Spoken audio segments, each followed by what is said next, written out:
दोस्तों इंडिया में सभी लोग चाहते हैं कि उनके पास क्रेडिट कार्ड हो, पर अनफॉर्चुनेटली हर किसी को नहीं मिल पाता। और इसी के चलते कई सारी फिनटेक कंपनियां अपनी बाय नाउ पे लेटर कार्ड चला रही है। पिछले कई सालों में इन सब पे लेटर सर्विस में काफी ज्यादा मार्केट में ग्रोथ कर ली है। और आप इस बात का अंदाजा इस बात से लगा सकते हैं कि बीएनपीएल इंडस्ट्री 2020 में 569% और 2021 में 637% की ग्रोथ कर रही है। लेकिन जून 2022 में आरबीआई की एक अनाउंसमेंट के बाद इस इंडस्ट्री को हिला के रख दिया है, जिससे इस इंडस्ट्री के स्टार्टअप लाइक यूनिपे और जस्ट जैसी बड़ी कंपनियां पूरी तरह से बर्बाद हो सकती है। दोस्तों आपको बता दें, ये सारी डिजिटल इंडिया को एक कदम आगे की ओर ले जा रही थी। फिर आगे सवाल आता है कि आखिर आरबीआई ने इन सारी कंपनियों को रोकने पे क्यों तुली हुई है, और आरबीआई की इस अनाउंसमेंट के बाद बीएनपीएल सर्विसेज वाली कंपनियां पे क्या असर पड़ेगा। दोस्तों इन सब चीजों को हम आज इस वीडियो में जानने वाले हैं, तो चलिए वीडियो को शुरू करते हैं।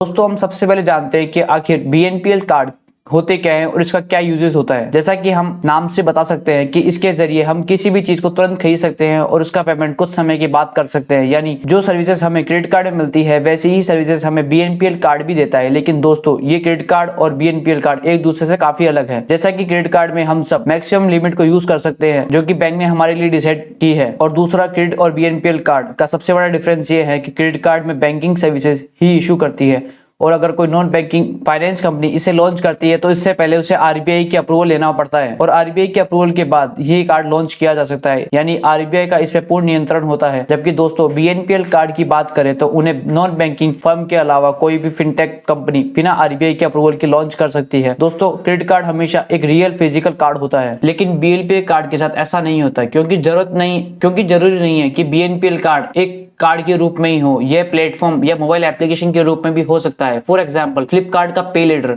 अमेज़न का पे लेटर, ये सब बीएनपीएल सर्विसेज तो है, पर इसके लिए कस्टमर को कोई फिजिकल कार्ड नहीं दिया जाता। और दोस्तों यही कारण है कि बीएनपीएल सर्विसेज को कुछ गिने चुने जगह पर ही यूज किया जा सकता है। इसके अलावा बीएनपीएल कार्ड का फ्री इंटरेस्ट क्रेडिट कार्ड के फ्री इंटरेस्ट से काफी अलग होता है। जिस तरह क्रेडिट कार्ड पूरी पेमेंट करने के लिए कस्टमर को 50 डेज का रीपेमेंट टाइम देता है, वहीं बीएनपीएल कार्ड ये टाइम 15 से 45 दिनों का होता है। इसी प्रकार क्रेडिट कार्ड और बीएनपीएल कार्ड का एलिजिबिलिटी क्राइटेरिया भी अलग अलग होता है, जिसमें अगर कोई कार्ड कंपनी किसी भी क्रेडिट कार्ड को इशू करती है तो उससे पहले उसका इनकम स्टेटमेंट चेक करती है, और अच्छा सिविल स्कोर होने के बाद ही कार्ड इशू किया जाता है। वहीं बीएनपीएल कार्ड किसी भी प्रकार के इनकम लिमिट को नहीं देखता और ना ही क्रेडिट स्कोर को देखता है, क्योंकि इसका टारगेट वह लोग होते हैं जो क्रेडिट कार्ड को अफोर्ड नहीं कर सकते। दोस्तों अब आप समझ ही गए होंगे कि आखिर बीएनपीएल कार्ड क्या होता है, पर बात करते हैं आखिर ये सारी कंपनियां काम कैसे करती है और पैसे कैसे कमाती है। आखिर दोस्तों होता क्या है कि जब कोई व्यक्ति बीएनपीएल कार्ड के लिए कंपनी को अप्लाई करता है तो वह कंपनी को उस कस्टमर की एलिजिबिलिटी के अकॉर्डिंग उसको एक क्रेडिट लाइन सैंक्शन कर देती है। दोस्तों यहाँ आपको बता दें कि क्रेडिट लाइन एक तरह का ऑप्शनल लोन होता है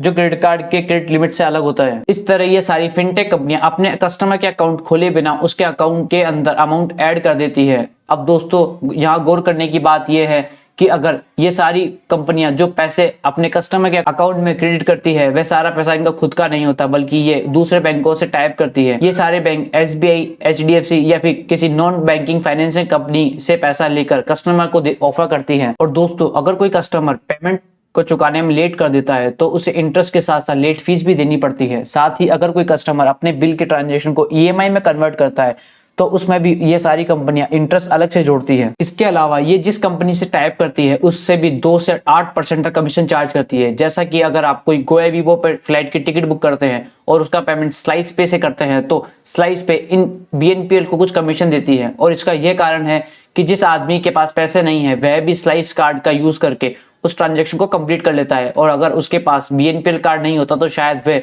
ट्रांजैक्शन कंप्लीट नहीं कर पाता, जिससे गोवा वीवो का वो टिकट शायद बिक भी नहीं पाता। और इसी के लिए ये मैक्सिमम कंपनियों से कमीशन चार्ज करते हैं, और ये दोनों इन कंपनियों की अर्निंग का मेन सोर्स है। अब तो आप समझ गए होंगे कि आखिर बीएनपीएल कार्ड काम कैसे करता है। तो आइए अब जानते हैं कि आखिर आरबीआई की एक ऐसी क्या अनाउंसमेंट है जिसकी वजह से ये सारी बीएनपीएल कंपनियां आज बंद होने की कगार पर आ गई है।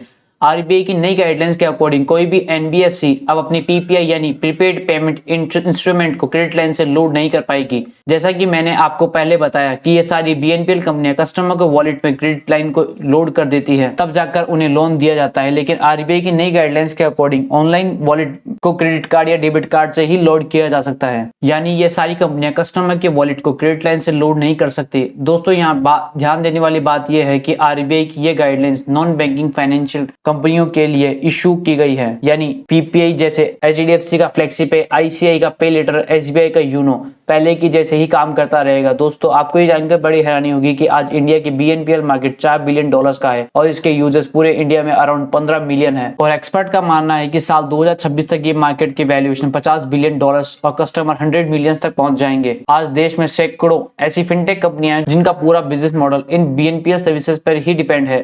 तो ऐसे में सवाल आता है कि आखिर ये नियम लागू ही क्यों किया गया, जिससे अपने ही देश की इतनी सारी कंपनियां बर्बाद हो सकती है। तो दोस्तों आपको बता दें इसके पीछे कई रीजंस है और इसका पहला रीजन ये है कि कई सारे लोग इन बीएनपीएल से मिलने वाले पैसों को गलत जगह यूज कर रहे थे। दरअसल आरबीआई ने काफी समय से ये नोटिस कर रहा है कि बीएनपीएल कार्ड के थ्रू मिलने वाले पैसों को लोग मनी लॉन्ड्रिंग, गैम्बलिंग और टेरर एक्टिविटीज में यूज कर रहे थे। और इसमें आरबीआई के लिए सबसे बड़ी प्रॉब्लम ये थी कि वो इन सभी ट्रांजेक्शन को ट्रैक नहीं कर पा रहा था, क्योंकि इस समय इंडिया में जो भी कंपनियां लोगों को बीएनपीएल सर्विसेज प्रोवाइड कर रही है उसमें से आधे से ज्यादा आरबीआई के पास रजिस्टर्ड ही नहीं है। तो इन पर होने वाली ट्रांजेक्शन आरबीआई की नजर से बाहर होती है और इस सिचुएशन में यह एक प्रॉब्लम भी है कि अगर कोई कंपनी किसी कस्टमर के साथ कोई स्कैम कर देती है तो उसमें भी आरबीआई कस्टमर की कोई मदद नहीं कर पाता। दोस्तों दूसरा रीजन ये है कि इंडिया के अंदर पिछले कई सालों में बीएनपीएल कार्ड का क्रेज काफी तेजी से बढ़ रहा है, जैसे गवर्नमेंट बैंक को काफी नुकसान हो रहा है, क्योंकि बीएनपीएल सर्विसेज फॉरवर्ड करने वाली ज्यादातर कंपनियां बैंक की जगह एनबीएफसी से टाइप करती है। ऐसे में इस मार्केट में जो कमाई बैंकों को होनी चाहिए थी वही फाइनेंशियल कंपनियों के हिस्से जा रही थी। साथ ही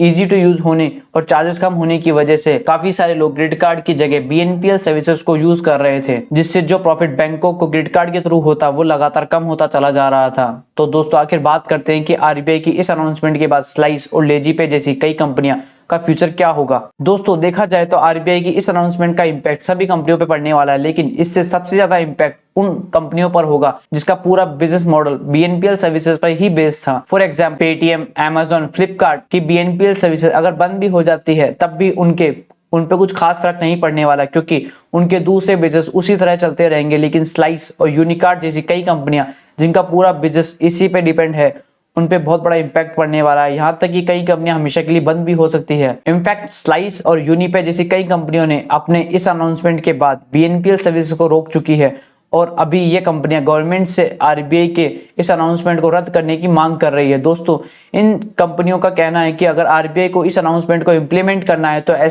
ऐसा करने से पहले इन कंपनियों को कम से कम 6 महीने का टाइम देना चाहिए, ताकि ये इन बिजनेस का कोई नया रास्ता खोज सके। और दोस्तों ये सारा मामला गवर्नमेंट कैसे हैंडल करती है ये तो हम आप मिलकर देखते हैं। तब तक हमारे चैनल को लाइक, शेयर एंड सब्सक्राइब करें और आपने हमारी इस वीडियो से क्या सीखा हमें कमेंट करके बताएं।